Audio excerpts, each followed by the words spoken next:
All right, I'm here with an updated look at my PlayStation 5 collection, as well as some thoughts on the system about 2 years in.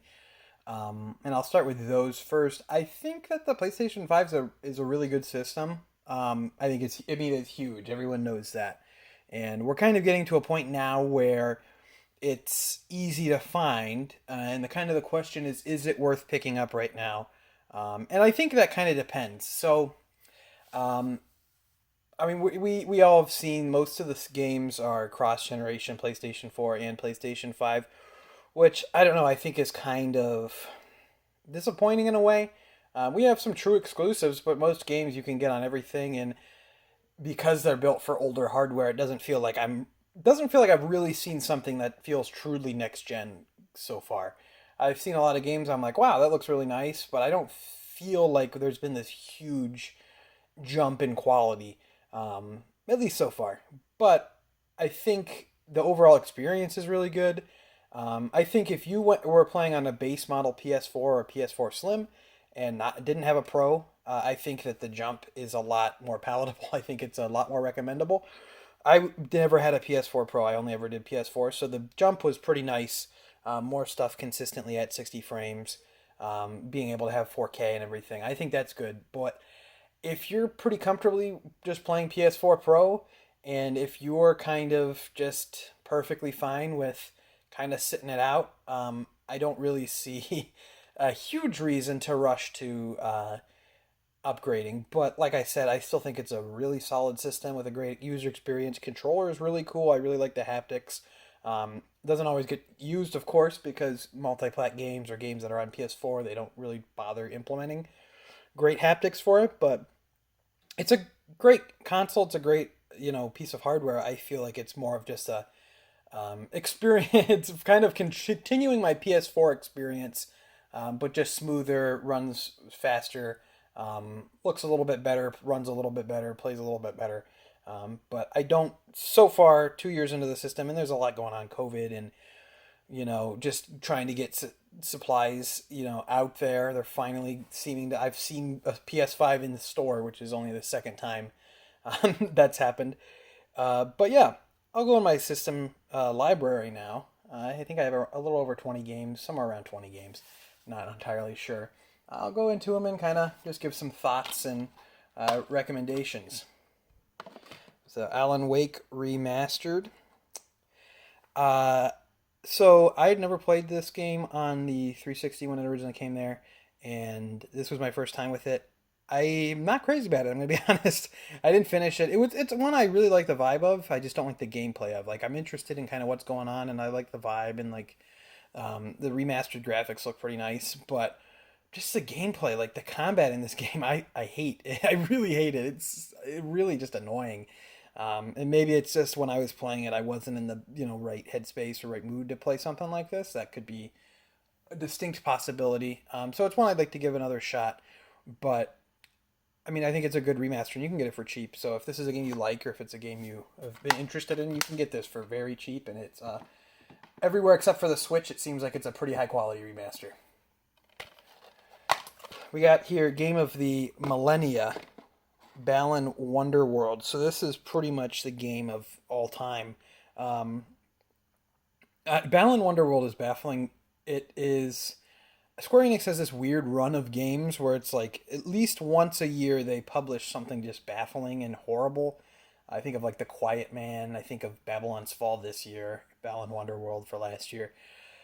Just a platformer that is completely dead. I was playing this game and kind of just streaming it for my friend, messing around, and I was playing it, and it was like, um, I said to him like, I feel like when I play this game, my neurons aren't firing. Like it's so brain dead. This game I think would be good for very very young kids, like a first video game for someone who's I'm not joking, maybe 3 years old.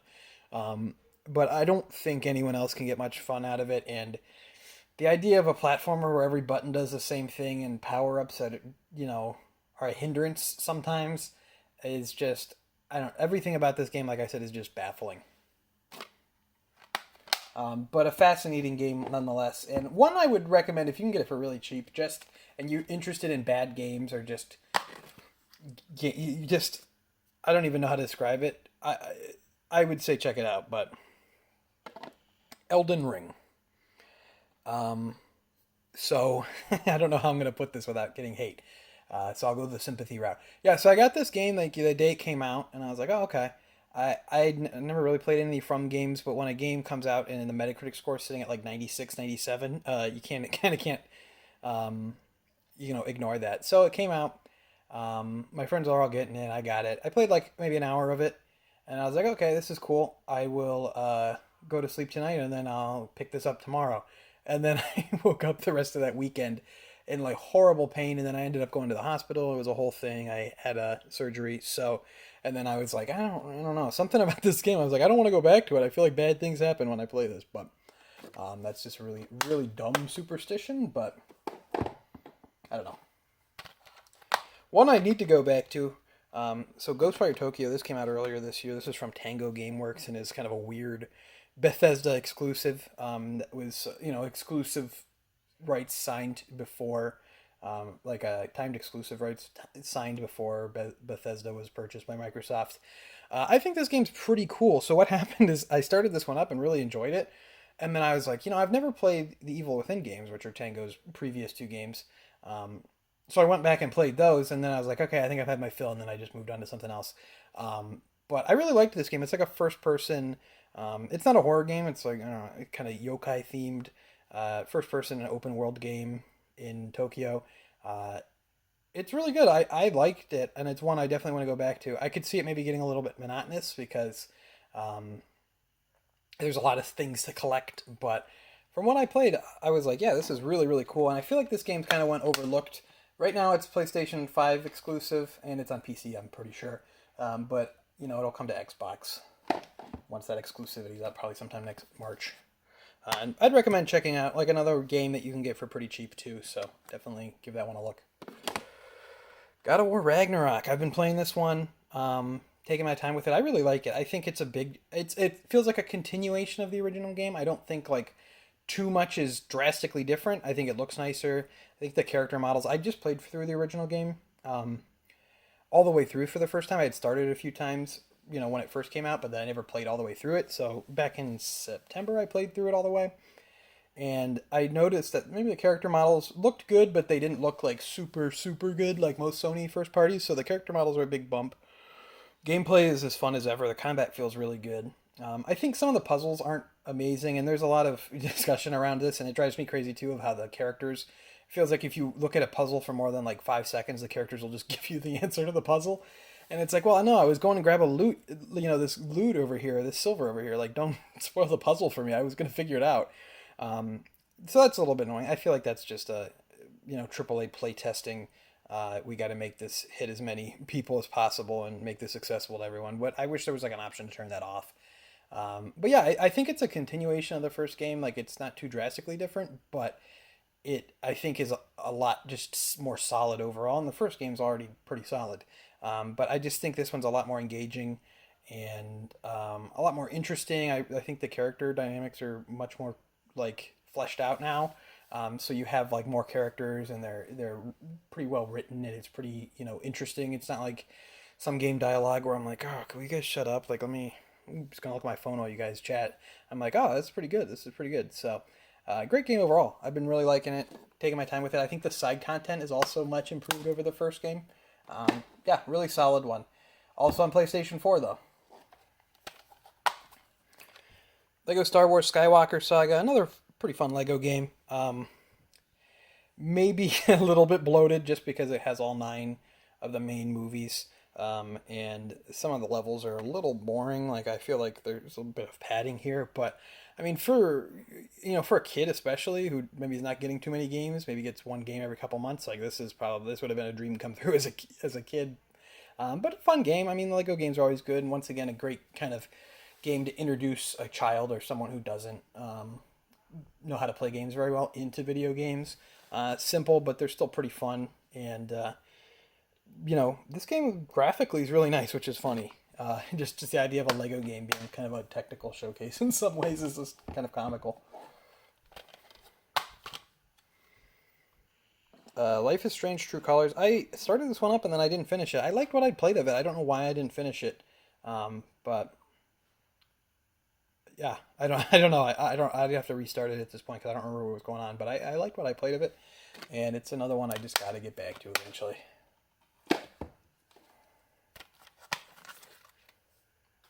Something just fell out of the case here. Lost Judgment. So the sequel to the kind of Ryuga Gotoku Studios original game Judgment from 2019. This one came out last year. I like this one a lot. I think the Judgment games, I think the stories are pretty good. Um, and I really like what they're doing with it. We have that kind of dual, the mainline Yakuza series seems like it's going into that RPG style more. So we got this series that's still doing the beat 'em up style, and it's solid. It's good. Um, the story in this one I think was pretty compelling, but I feel like it got a little bit long, like a little bit drawn out in some parts. But um, it's another Yakuza game, Yakuza style game, I should say. Like a Dragon, I guess the series is now, where has that good side content, has plenty stuff to do, has an engaging main story, has pretty much all you could want, and it's another one of these. Although I'm kind of glad they skipped a year. They were doing them yearly. I'm kind of glad they skipped 2022 because I could see myself being with this one. Took me actually a few months to finish just because I was like, oh man, this is can still feel myself kind of getting that worn down by the Yakuza style. So taking a year off was probably a smart move. Looking forward to stuff coming out next year. Guardians of the Galaxy, Marvel Guardians of the Galaxy, I guess is what it's filed under. I thought this game was great. I didn't play the Deus Ex games, so I didn't really know what Eidos Montreal was capable of. But I thought this game was great. It's a rare game that kind of it feels like it gets better as it keeps going. Like I feel like games have a part where like, oh, maybe the middle was really good, or it's starting to peter off, or maybe it begins really strong and then it just kind of gets kind of lame. But this and like another one is God of War Ragnarok actually are two games I feel like just keep getting better as they go along, which is a great thing to have for a game. Like to end on a high note is a lot of game. There's a lot of games I like a lot, but I'm finished and I'm like, all right, I'm done. I'm glad to be done with that. Delete it off my hard drive and I'm done with that. But this is just a great game. You can get this game for really cheap now. I feel bad for the developers. They got sold to Embracer out of Square Enix now. Square Enix did them dirty because they just I don't know they had to follow up that Avengers game that just was not what people were looking for, and they just did not do this game justice. But it's really good. You can get it for really cheap now. It's on everything. There's even a cloud version on Switch. I don't know how that runs, but I think it's really great, and I would highly recommend this one.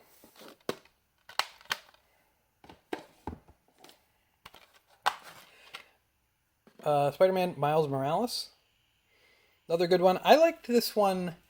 I don't know. This was a rare open world game where I'm like, that's a perfect amount of content in it. The main story could have maybe been a bit longer, but this is a cheaper kind of side game, so I understand that. But I was like, man, I naturally did like everything on the map. Like I've never had that happen in a game before where I'm like kind of just cleaning up the map, having fun, and I naturally just finished everything up on the map, and I was like, oh, okay, I'm done there. I'm good with that. Let's go finish up the main story. Like that was I wish they had that instead of I wish more open world games had that instead of 50 trillion things to do, and then I feel like I'm doing that stuff forever, and I do 10 of the same pigeon chasing mini games over and over again, or 38 different puzzles that I hate. Like I kind of like that less is more mentality for open world titles. So I think a lot of games can learn from this, and I don't think the story in this one was necessarily as good as the first, but still a great kind of game to tide you over until Spider-Man 2. Ratchet and Clank Rift Apart. This is like the big, I think, exclusive PS game of the now. There's a few other ones, but this is kind of the one I think of as like, this game, it really looks good. For a while you were always hearing games be like, this game looks like Toy Story. This game looks like a real life Pixar movie. And then they would be, I don't know, showing like Mork the Chicken on PS1. Like maybe not that bad, but you would see these games. I mean, they were, computer generated games. Maybe they looked a little bit better than most of them, but this is the first game I'm like, man, this game in cutscenes and in gameplay looks like a feature animated movie. Like it looks really good. Like the animation's really good. I really like the visuals just in the design in general of a lot of the different worlds. It's a lot of fun. I know a lot of people were like disappointed with the story. I don't really care about the Ratchet and Clank story. But yeah, I played through this one, had a great time with it. I think it's a really solid PS5 exclusive. Insomniac really just killing it on that front with just, I mean, they front loaded the PS5 launch really well with the last two games I talked about, and then it's like, man, they got Spider-Man 2 and Wolverine coming up. Like, they're going to be kind of the kings of PS5, I think. Resident Evil Village, I really liked this one. I think it's not perfect. I think I like 7 better, and I definitely like 2 remake better, but this game is still really good. I just think a little bit of like the pacing feels a little bit weird. Like the first half of this game, kind of the reverse, like there's a reverse Marvel Guardians of the Galaxy and God of War, where the first half of this game is like excellent, and then the second half is like, all right, that was fine. You have the castle, and then you have the spooky house, and they're so good. That is like peak Resident Evil to me. And then you go chase after the guy who sounds like Obama and the fish guy or whatever, and it's like, all right, yeah, this is kind of not quite as good, but still a great game. I mean, this was my favorite game of 2021, so I don't want to sell it short or anything, but yeah, I mean, that was kind of my biggest takeaway from that is like, I almost feel like if they would have maybe put one of the lesser segments into that game, like in between the two great segments, it would have been a stronger game because of it. Like, I think like if you would have gone from the castle to the fish guy to the spooky house, then you would have been like, oh man, this is great. But I think like once you've seen the best part of the game, I think once you've played the first half, and then the second half is like still pretty good, but could be better.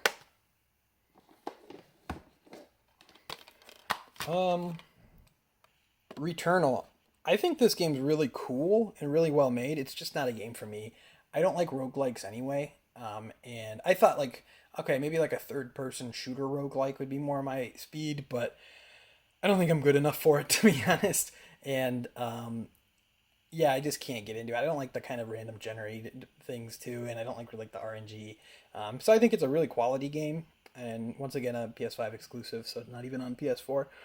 But not quite my thing. But I think it's good that this PlayStation, first party has this kind of game, something more arcadey, not like every other game. There's the common criticism all their games are like the God of War, Last of Us style. So having something like that kind of to break it up, I think is important. Everyone has like that one launch title game that they buy just because it's there. This game for me is Sackboy Big Adventure. A Big Adventure. Everyone calls this game Sackboy's Big Adventure. Although I'm lying because no one talks about this game at all. Yeah, actually, when I played this game, I played maybe an hour or so. It was like a fun little platformer thing, but when the PS5 came out, I'm playing Astro. I think that's a way better game, and that was free on the system. I'm playing, Yakuza Like a Dragon, because that launched on PS4. I was playing Spider-Man. It's like, yeah, this one kind of took a back seat, and then I never went back to it. But what I played of it was fun, and I hear a lot of people are like, yeah, this is actually a really, really good game. So when I'm getting maybe a itch for a platform, I'll go back to. Scarlet Nexus. I thought this game was really good. So this is like a action role playing game. I feel like in some ways they out platinumed Platinum in this game. It has really cool combat, really cool use of the haptics where you have like telekinesis powers, and then when you run out of like I don't remember the story explanation of what you ran out of it, like your telekinesis juice or something. You would completely go flat on the trigger. So like you're pressing down the trigger, and when you have the powers and you can throw the things, you got that like kind of resistance, but then it goes completely like no resistance when you have nothing. I think that's a really cool way of like explaining that, and without having to look at like your gauge or anything, know like, okay, I gotta let that recharge. But story in this game I thought was really bad. Like it lost me pretty fast, but I liked the aesthetic. I think the story could have been cool, but it was, I don't know, just bogged down with like, I have no idea. But characters are kind of cool, and I think the minute to minute gameplay is fun. It's like a near, it plays a lot like Nier Automata, but I think it has enough of its own like kind of styles to make it its own unique game. And another one you can get really cheap, and I'd recommend.